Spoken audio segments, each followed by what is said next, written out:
Fala comigo, tudo bem? Eu sou o Felipe Gibran e esse é o RP TV.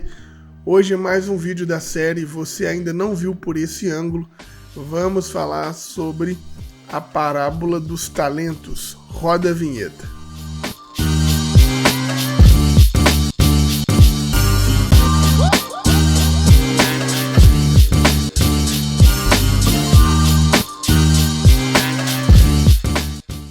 Antes de começar o vídeo, eu quero responder aqui a pergunta feita no vídeo passado pela Érica Bispo, que ela pergunta qual é a relação entre os latifundiários e o Império Romano. Então, o primeiro vídeo que eu fiz sobre essa série é da parábola do semeador. Te aconselho a ver, porque ele traz informações interessantes e importantes que eu não vou repeti-las nesse vídeo, vou simplesmente dar sequência. Mas no vídeo anterior eu estava falando sobre a denúncia social que Jesus fazia do momento em que o Império Romano, na lógica latifundiária, concentrava as terras e as riquezas nas mãos de poucas pessoas e colocavam todo o povo na fome, na miséria. E a Érica Bispo pergunta qual que é a relação dos latifundiários com o Império Romano. Por isso começa esse vídeo respondendo a pergunta da Érica, porque naquela região onde Jesus nasceu, na Galileia, ali, era uma região que o próprio Império Romano esbulhou a terra das pessoas, retirou essa terra das pessoas e concedeu essa terra a poucas pessoas. Então o povo foi enxotado daquela região, passou a deixar de ser então um povo camponês e pastoril, para ser um povo que se dedicava à pesca, que até então, naquele momento, era tido como uma profissão ruim, uma profissão de baixo reconhecimento, aquele povo não gostava de pescar, o rolê deles era agricultura e pecuária mesmo, aquele pegada pastoril, mas começaram a pescar porque já não tinham mais o trabalho, ou, como na parábola que nós vamos ver, ficavam nas praças esperando o Senhor ir lá e ofertar um dia de trabalho, porque realmente não tinha trabalho. Então, existe essa denúncia sendo feita de que os conchavos feitos com o Império Romano garantiam acesso à terra a poucas pessoas, né? No caso, por exemplo, da onde nós estamos falando, Herodes ali controlava aquela porção de terra e ele então destinava aquela terra à medida que ele entendia ao seu bel prazer, aos seus privilegiados, e o povo estava sendo enxotado das suas propriedades. Então, esse é o primeiro ponto, que é a resposta da Érica. E hoje eu quero falar sobre a parábola dos talentos, porque na maioria das vezes, para quem não sabe, essa parábola está no livro de Mateus, onde eu estou dizendo aqui, no 25, a partir do versículo 14, que é uma parábola onde um senhor, ele chama os seus funcionários, ele dá para os seus funcionários talentos, e ele sai em viagem. Só a título de curiosidade, talento seria algo próximo de 10 mil salários diários, né? Então era uma quantidade considerável, uma quantidade grande, né? E a partir do versículo 14 diz que esse senhor então entrega os talentos, entrega os bens, né? Deu a uns 5 talentos, deu a outro 2 talentos, deu a outro 1 talento, para cada um, segundo a sua capacidade, pudesse ali cuidar desses talentos, e viajou, foi para longe.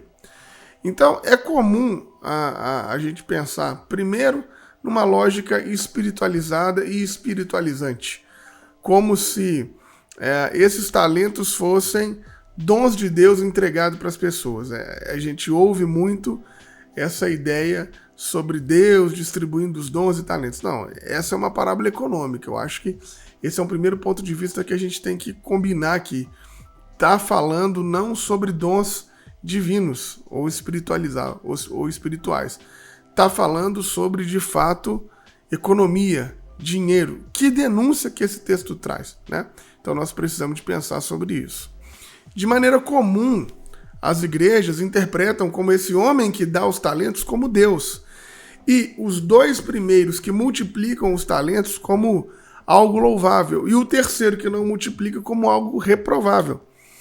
Agora, eu tenho muita dificuldade de pensar sobre essa lógica. de pensar em Deus como alguém que está dando dinheiro para que as pessoas multipliquem, inclusive cobre do terceiro. Por que você não deixou meu dinheiro com os banqueiros? Para os banqueiros multiplicar a minha grana. E ainda é um Deus que escuta esse terceiro dizendo: eu sei que você é um explorador, por isso eu tive medo e enterrei o talento.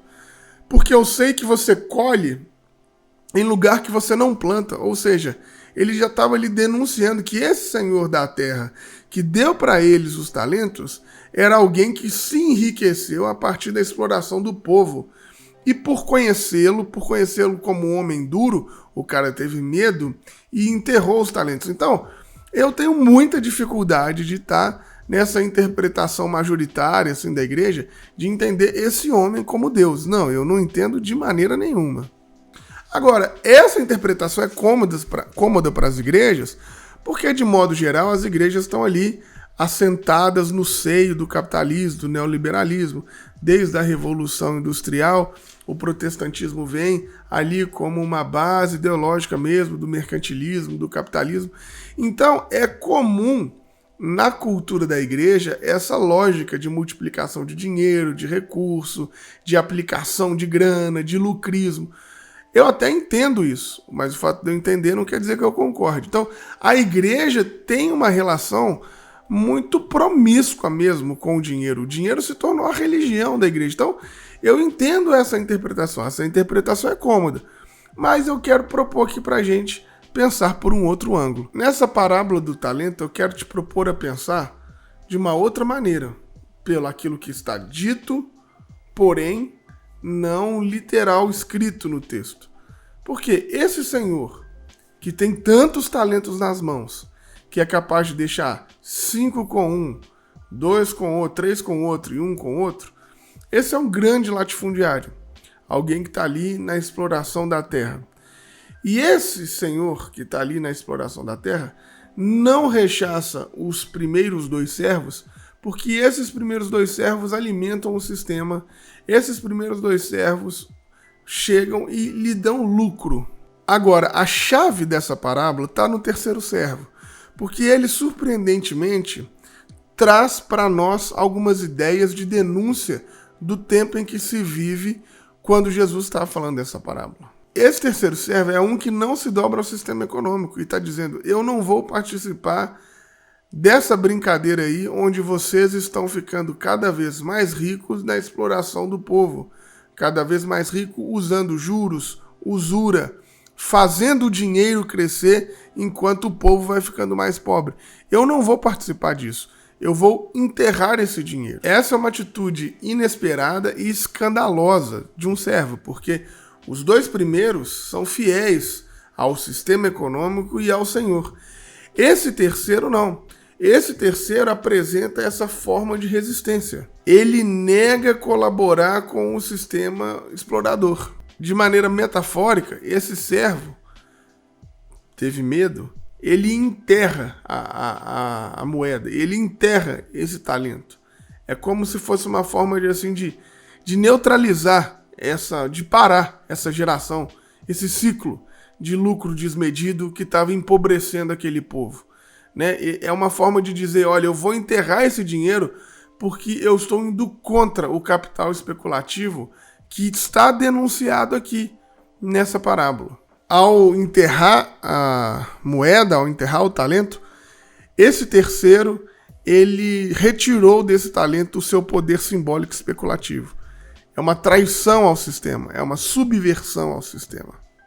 E não é por falta ou incapacidade, porque ele tem capacidade, tanto tem capacidade que o próprio Senhor lhe confia o talento.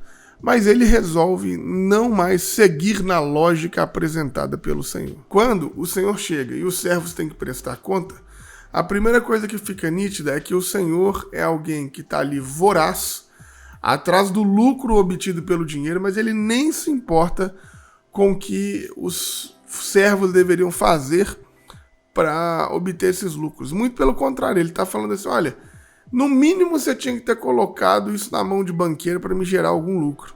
Né? Então, é o lucro acima de tudo. Essa é a denúncia que está sendo feita. E por isso, esse senhor, que divide os talentos entre os servos, ele nunca pode ser pensado como Deus ou como Jesus Cristo.